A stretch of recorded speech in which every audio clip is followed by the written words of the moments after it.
live semayang. Solat kemudian dibuat live. Dibuat live. Macam kita kan live kuliah, live ceramah. Dia live semayang buat live.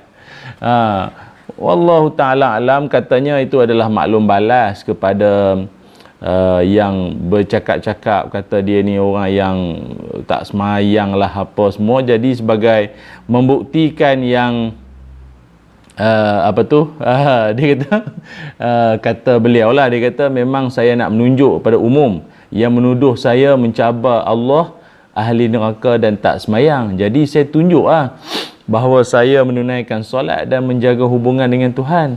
Semua itu untuk membuktikan saya bukan seperti yang dikatakan netizen. Walaupun saya hina pada pandangan manusia, insya-Allah tidak padanya. Dan dia juga menegaskan individu yang mengecam tidak pernah tinggal semumbung dengannya, apatah lagi mengetahui tentang, maknanya tak pernah duduk dengan dia, tak payahlah bercakap banyak kan. Jadi tak perlulah nak menghakimi suka hati kehidupan dia. Namun benda begini jika tidak menunjuk, orang tak akan percaya. Saya akan cuba perbaiki kelemahan. Hidayah semuanya datang daripada Allah Subhanahu Wa Taala. Kan, sehingga hari ini banyak perubahan yang berlaku pada dirinya. Cuma dia belum berhijab lagi. Itu saja satu dosa besar yang belum saya lunaskan lagi, dia kata. Yang lain semua alhamdulillah.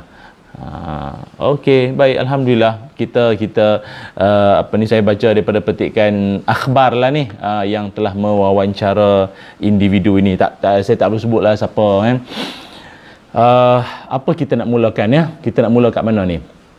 Ya, sahabat-sahabat yang dirahmati Allah sekalian. Apa jua kita buat dalam hidup, yang kita dambakan, yang kita buru, yang kita kejar, yang kita harapkan, yang kita ingin raih adalah redha daripada Allah Subhanahu Wa Taala, bukan keredaan manusia. Memang manusia kalau dia benci kat kita, manusia kalau dia menyampah pada kita sekalipun, tetapi kalau Allah Subhanahu Wa Taala kasihkan kita, Allah redha pada kita, dalam erti kata apa tahu? Dalam erti kata yang kita buat tu benda betul. Yang kita buat tu benda yang diajar oleh Rasulullah sallallahu alaihi wasallam, bertepatan dengan kehendak Al-Quran dan hadis-hadis Nabi, sunnah-sunnah Nabi. Dan bila mana kita buat tu semua, manusia still benci pada kita, maka jangan bimbang, jangan risau. Wa ani'buduni hadza siratum mustaqim. Sembahlah aku, yakni Allah, inilah jalan yang benar. Suraqallahu azim. Tatkala kita melaksanakan apa yang dititah perintahkan oleh Allah, yang diajar oleh Rasulullah sallallahu alaihi wasallam, dalam pada itu jangan dibimbang, jangan dirisau, jangan digusar akan mulut, cakap, hentaman, kutukan, kritikan, sindiran, perli orang semua. Jangan duk ambil pot lagi dah. Pasal kita buat yang Allah suruh kan. Dia kalau orang yang buat apa yang Allah Ta'ala suruh, yang Nabi ajar, jaminan kesejahteraan, kecukupan rezeki itu ada. Jangan bimbang. Dalam hadis Nabi SAW ada bersabda. Ini saya nak bagi semangat pada semua sekali lah, tak kiralah pada individu, artis, selebriti tersebut atau siapa saja. Dengar baik-baik, dengar elok-elok. Apa kata baginda Nabi SAW?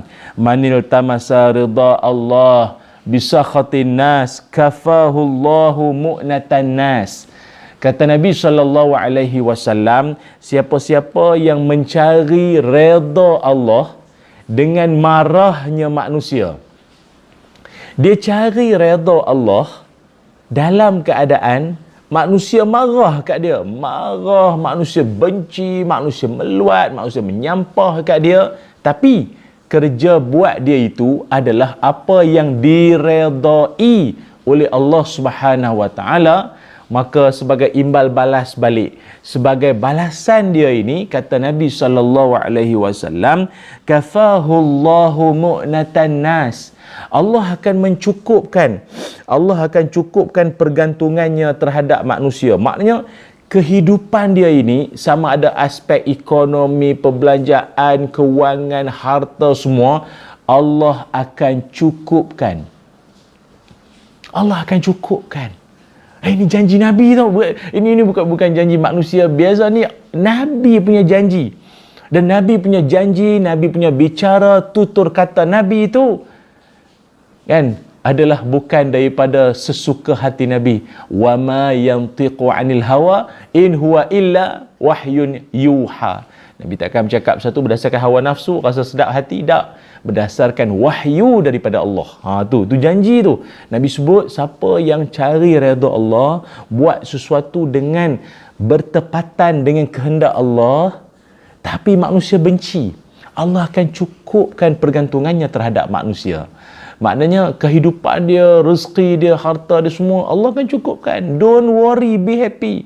Jangan bimbang. Kan? Jangan takut. Yang kita duk risau lah ni, orang duk sibuk cari redha manusia. Bukannya redha Allah, sibuk cari redha manusia tu. Payah. Macam memang ramai dalam kalangan kenalan saya pun, kita pun ada juga kan, mempertahankan benda yang hak, benda betul yang dia buat tu. Tapi itulah, dalam dia menyatakan benda benar, dalam dia bercakap benda yang hak tu, ada yang tak suka lah. Maklumlah, cakap benda betul kan, ada yang terasa hati, ada kecewa, kecil hati, koyak. Jadi bila orang duduk cakap-cakap itu, jadi akhirnya dia ada yang diberhentikan kerja, dibuang kerja, ditransfer semua kan. Jadi pada pandangan kita macam kesian dia, takut pula nak bercakap benar kan, jadi macam tu pula. Tak, apa berlaku pada orang-orang tersebut, sungguh pun dia ini dilempar di sana sini, dibuang berhenti kerja. Ingat, rezeki bukan dari bos, rezeki bukan dari majikan, rezeki dari Allah.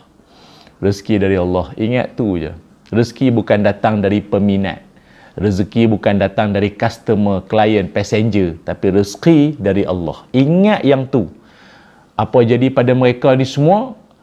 Lepas daripada dia menerima musibah ataupun dugaan diberhentikan kerja itu sebabkan dia bercakap benar, kelangsungan rezeki mereka selepas itu tak putus-putus. Ingat.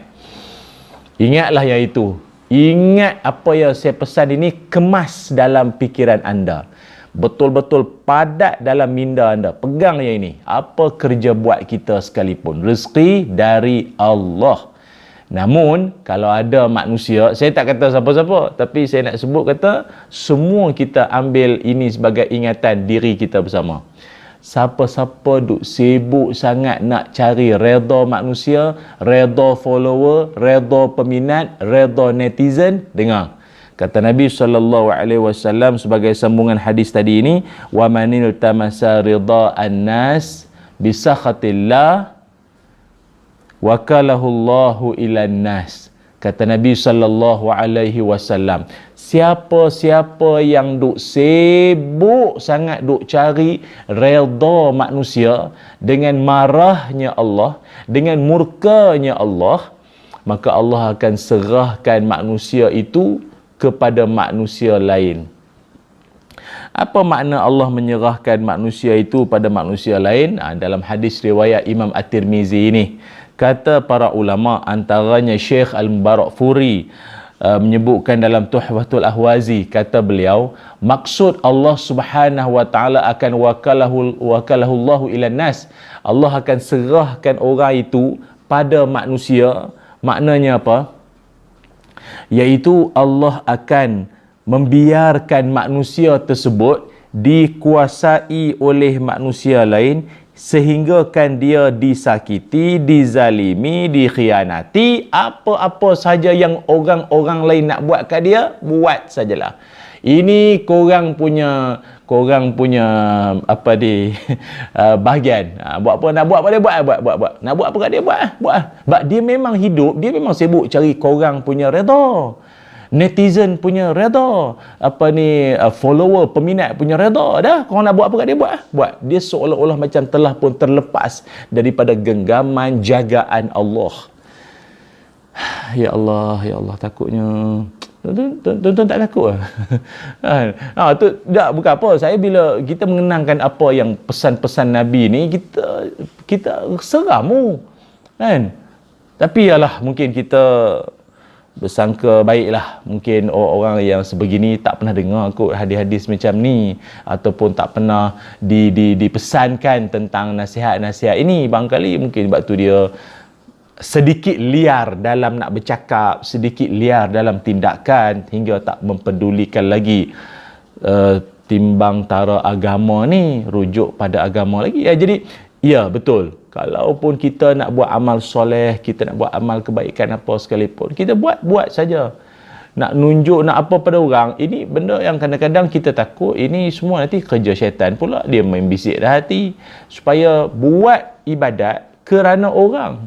Kata Fudail bin Iyad, buat amal kerana orang, itu syirik. Macam mana tu? Buat satu amalan kerana orang. Buat amalan kerana orang, itu syirik. Meninggalkan amalan kerana orang, itu riak. Pula dah. Pula dah. Buat amalan, tak kira lah semayang live ke tunjuk ke orang apa. Buat amal kerana orang, itu syirik. Kata Fudail bin Iyad lah. Tapi kalau tinggalkan amalan kerana orang, tak pasal bila buat, nanti orang ni pula, orang kata, dia pun balas nak buat pasal dia kata, yalah semayang apa nanti orang kata nampak solehah sangat, nampak solehah, nampak baik sangat pula, terlajak baik pula. Jadi tak payah buat lah, kan nanti orang kata aku alim lah, aku ni ustazah pula, nanti tak payahlah. Tinggalkan amalan kerana takut orang cakap, takut orang kata semua, itu riak. Jadi ikhlas tu yang mana tu Ustaz? Ikhlas itu adalah apabila engkau selamat daripada keduanya. Ingat tu.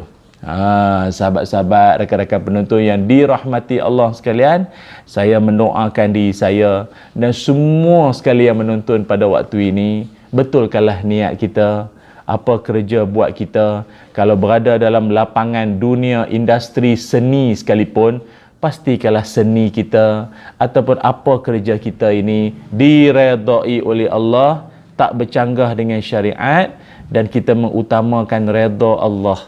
Soal halal haram dititik beratkan, diambil cakna, insya-Allah rezeki kita Allah jamin, rezeki kita Allah akan beri secara melimpah ruah, tak pernah putus hingga anak cucu keturunan kita nanti, insya-Allah. Boleh